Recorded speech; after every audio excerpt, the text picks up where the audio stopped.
Pre viewers, अनुपम entertainment classes में एक बार फिर आपका स्वागत है। तो आज हम लोग हिंदी भाषा के कुछ प्रश्नों पर चर्चा करेंगे। जैसे हमारा पहला प्रश्न है कि स्वर और व्यंजन के बीच की ध्वनियाँ कौन कौन सी हैं। स्वर और व्यंजन के बीच की ध्वनियाँ कौन कौन सी हैं। तो इसका सीधा सीधा उत्तर दिया गया है य, र, ल और व। य, र, ल और व स्वर तथा व्यंजन के बीच की ध्वनियाँ कहलाती हैं और इसे अंतस्थ भी कहते हैं। ये पूछा जाए कि अंतस्थ में कौन कौन से वर्ण आते हैं, तो य, र, ल और व अंतस्थ के अंतर्गत आते हैं और ये सभी स्वर और व्यंजन के बीच की ध्वनियाँ भी कहलाती है। चलिए अगला प्रश्न है, नागरी तेरी यह दशा शीर्षक कविता के रचयिता। नागरी तेरी यह दशा शीर्षक कविता के रचयिता हैं। तो नागरी तेरी यह दो विकल्प है, महावीर प्रसाद द्विवेदी, हजारी प्रसाद द्विवेदी। ये जो है महावीर प्रसाद द्विवेदी है, हजारी प्रसाद द्विवेदी दूसरे विकल्प। तो भ्रम उत्पन्न करता है, इसलिए इस प्रश्न को कंठस्थ कर लें ताकि कोई भ्रम की स्थिति न बने। तो इसमें विकल्प ए सही है जबकि विकल्प बी गलत। अर्थात महावीर प्रसाद द्विवेदी ने कहा नागरी तेरी यह दशा शीर्षक कविता के रचयिता हैं। फिर अगला प्रश्न है, कचहरियों में नागरी लिपि का प्रवेश कब हुआ। कचहरियों में नागरी लिपि का प्रवेश कब हुआ। विकल्प संख्या ए है सन 1900 ईस्वी में और विकल्प संख्या बी है 1905 ईस्वी में। तो देखिए यहाँ बी वाला गलत है, यहाँ ए वाला सही है। मतलब सीधा सीधा सन 1900 ईस्वी में कचहरियों में नागरी लिपि का प्रवेश हुआ। विकल्प ए सही है। हिंदुस्तानी अकादमी प्रयाग की स्थापना कब हुई थी।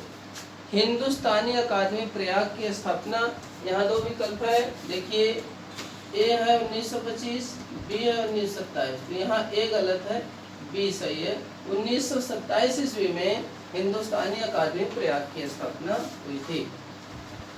अगला प्रश्न, मानक हिंदी का विकास किससे हुआ। साधारण प्रश्न है, बहुत ही आसान। तो मानक हिंदी का विकास खड़ी बोली से हुआ। इसे खड़ी बोली भी कहते हैं। मेरठ और दिल्ली के आसपास ये बोली जाने वाली भाषा। तो साधु भाषा, टकसाली भाषा, परिनिष्ठित भाषा। मानक हिंदी के विभिन्न नाम हैं। उन्हें साधु भाषा भी कहा जाता है, टकसाली भाषा भी कहा जाता है, परिनिष्ठित भाषा भी कहा जाता है। तो साधु भाषा, टकसाली भाषा और परिनिष्ठित भाषा मानक भाषा के ही विविध रूप हैं। हिंदी का प्रचार युग कहते हैं 18वीं शताब्दी, 19वीं शताब्दी। तो हिंदी का प्रचार युग पहला विकल्प 18वीं शताब्दी, दूसरा 19वीं शताब्दी। तो विकल्प ए गलत है, विकल्प बी सही। 19वीं शताब्दी को हिंदी का प्रचार युग कहते हैं। फिर महात्मा गांधी ने किसका समर्थन किया। हिंदी, हिंदुई, हिंदुस्तानी, ये विकल्प रहेगा। हाँ जी, हिंदी, हिंदुई, हिंदुस्तानी। तो महात्मा गांधी ने हिंदुस्तानी का समर्थन किया। महात्मा गांधी ने हिंदुस्तानी का समर्थन किया। अब हमारा अगला प्रश्न है, 9वां प्रश्न।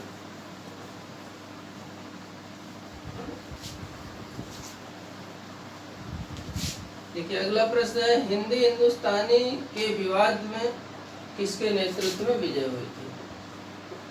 हिंदी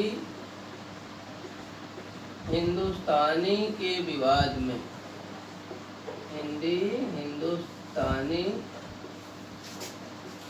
के विवाद में किसके नेतृत्व में विजय हुई थी। किसके नेतृत्व में जीत हुई। जीत या विजय हुई। तो हिंदी हिंदुस्तानी के विवाद में किस विद्वान के नेतृत्व में विजय हुई या जीत हुई हिंदी की। तो उसका उनका नाम है पुरुषोत्तम दास टंडन। पुरुषोत्तम दास टंडन के नेतृत्व में हिंदी की विजय हुई थी। 10वां और आखिरी प्रश्न है, 1955 में राष्ट्रपति द्वारा नियुक्त राजभाषा आयोग में कितने सदस्य थे? 1955 ईस्वी में राष्ट्रपति द्वारा नियुक्त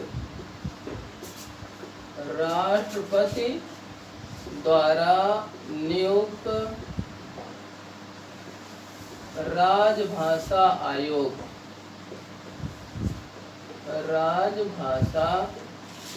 आयोग में कुल कितने सदस्य थे?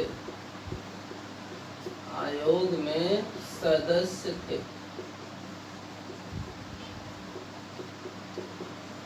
ए है 20, बी है 21, सी है 22 और डी है 25। तो यहाँ प्रश्न देख लीजिए, 1955 ईस्वी में राष्ट्रपति द्वारा नियुक्त, मतलब 1955 में राष्ट्रपति ने राजभाषा आयोग को नियुक्ति की थी। उस आयोग में कितने सदस्य थे?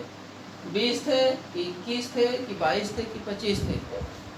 तो देखिए यहाँ पर विकल्प ए 20 गलत है, विकल्प बी 21 सही है, ये गलत है, ये गलत।